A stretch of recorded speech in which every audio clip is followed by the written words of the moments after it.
మాట్లాడలేదు. డిబేట్ చూడండి, మీరు మళ్ళీ చూసుకోండి తర్వాత. జగన్మోహన్ రెడ్డి గారి కోసం కామెడీ పీసు అని అంటే ఊరుకునేది ఏం లేదు. 1,32,00,000 మంది మీకు సమాధానాలు చెప్తారు, గుర్తు పెట్టుకోండి. నాకు అర్థం కాదు, ఊరుకో అంటే నాకు చెప్తున్నావు కదా, నీ దగ్గరకు వచ్చి ఏం చేస్తావమ్మా, ఏం చేస్తావా అంటాను.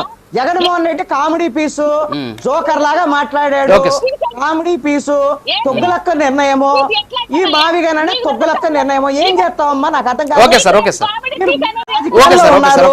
మీ తప్పుడు మాటలు మాట్లాడితే, నవ్వుకునేటువంటి మాటలు మాట్లాడితే జోకర్ అని అనకేమంటారు. జోకరు తొగ్గులక్క నిర్ణయం వల్ల 2024 ఎన్నికల్లో ఓడిచ్చారు. ఏంటి నువ్వు అంటే ఊరుకో, అర్థం కాదు. ఏంటి బెదిరింపులు అంటున్నాను, ఊరుకోనంటే ఏం చేస్తావు.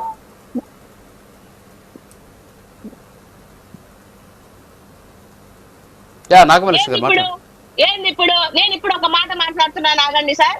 ఇప్పుడు ముగ్గురు వచ్చి మీద పడిపోతున్నారు కదా వచ్చిన వాళ్ళందరికీ. ఎంత కష్టం జగన్మోహన్ రెడ్డి గారి మీద ఉన్నది, మీ ఆవేశం పొద్దున్నే తెలుస్తుంది. కానీ నేను వంశీ గారిని అడుగుతున్నాను, ఇప్పుడు ఉన్నటువంటి రాజధాని అమరావతిని ఎవరైనా వచ్చి చూడొచ్చు, ఏమన్నా వచ్చి చూడొచ్చు, మేము రెడీ అన్నారు కదా.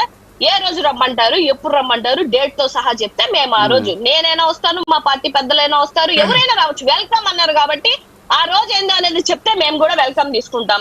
నెక్స్ట్ ఇంకో మాట అన్నారు, ఏబిఎన్ రాధాకృష్ణ గారు ఒకసారి అని అన్నారు. ఇప్పుడు వంశీకృష్ణ గారిని అంటున్నాను, ఒకసారి నీ భార్య కాదు నీ చెల్లి అని అంటే ఎవరినైనా ఒకసారైనా నువ్వు క్షమించేస్తావో లేదో, నీకంత ఉదాహరణ హృదయం ఉంటే నువ్వు క్షమిస్తావేమో కానీ మేము క్షమించము.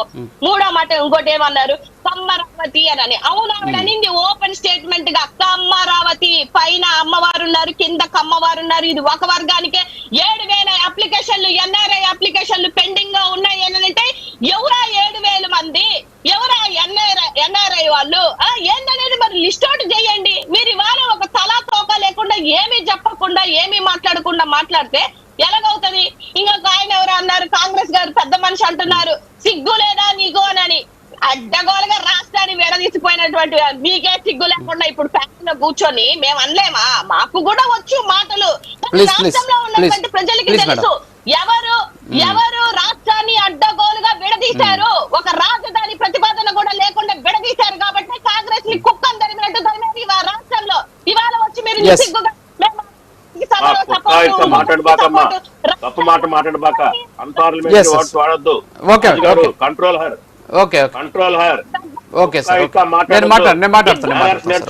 ఆల్రెడీ చెప్పాను. ప్లీజ్ రాష్ట్రం విడిపోయింది కాబట్టి టైం అవుతుంది మేడం.